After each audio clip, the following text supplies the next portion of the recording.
رات کے تقریباً 10 بجے کا وقت تھا۔ میں اپنے ایک دوست کے گھر سے نکل کر اپنے گھر کی طرف جا رہا تھا۔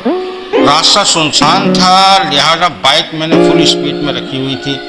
دوست کے گھر مجھے کچھ نوٹس کی وجہ سے جانا تھا، پڑ گیا تھا اور اب گھر کی طرف واپسی تھی۔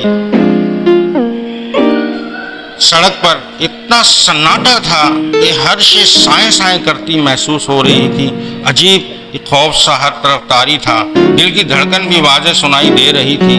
سڑک کے کنارے لگے درخت یوں خاموش کھڑے تھے، جیسے اگر انہوں نے حرکت کی تو کوئی انہیں جڑ سے اکھاڑ پھینکے گا۔ میں اپنی دھن میں مگن بائک فل اسپیڈ سے دوڑا رہا تھا۔ خوف نام کی شے سے میں واقف نہیں تھا، لہذا سکون سے سفر کر رہا تھا، لیکن اچانک ہی مجھے بائک کی اسپیڈ کم کرنی پڑ گئی، کیونکہ آگے سڑک کے بیچوں بیچ کوئی کھڑا تھا۔ اس کا لمبا سا چوغا ہوا کی وجہ سے لہرا رہا تھا۔ ابھی تھوڑی دیر پہلے تو سڑک پر کوئی نہیں تھا، پھر اچانک ہی یہ شخص کہاں سے آن وارد ہوا تھا؟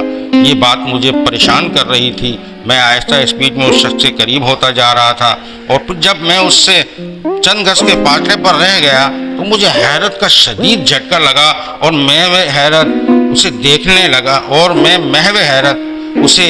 دیکھنے لگا۔ وہ کوئی شخص نہیں بلکہ ایک لڑکی تھی، اور لڑکی بھی وہ جسے دیکھ کر آدمی کے ہوش و حواس گم ہو جائیں۔ اس قدر حسن میں نے زندگی میں کبھی نہیں دیکھا تھا۔ اس لڑکی پر کسی افسرہ کا گمان ہو رہا تھا، ایسا لگ رہا تھا کوئی پری زمین پر اتر آئی ہے۔ اس کے سیاہ بال بھی ہوا میں لہرا رہے تھے۔ عجیب پراسرار سا ماحول بنا ہوا تھا۔ اس لڑکی کی نگاہیں مجھ پر جمی ہوئی تھی، وہ مجھے عجیب حسرت انگیز نگاہوں سے گھور رہی تھی۔ اس کا اس طرح مجھے گھورنا میرے دل کی دھڑکن بڑھا رہا تھا۔ کون ہو تم، اور اس طرح کیوں راستے میں کھڑی ہو؟ میں نے اسے دیکھتے ہوئے حیرت بھرے لہجے میں اس سے پوچھا۔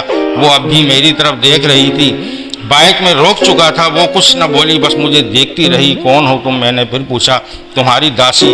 اس کے لب ہلے، اور ساتھ ہی فضا میں ایک سرور انگیز مہک بھی پھیل گئی، ایسی خوشبو جو روح تک کو مہکا دے۔ میری داسی؟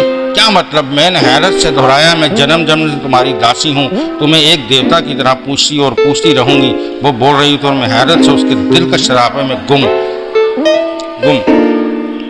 اسے دیکھے جا رہا تھا۔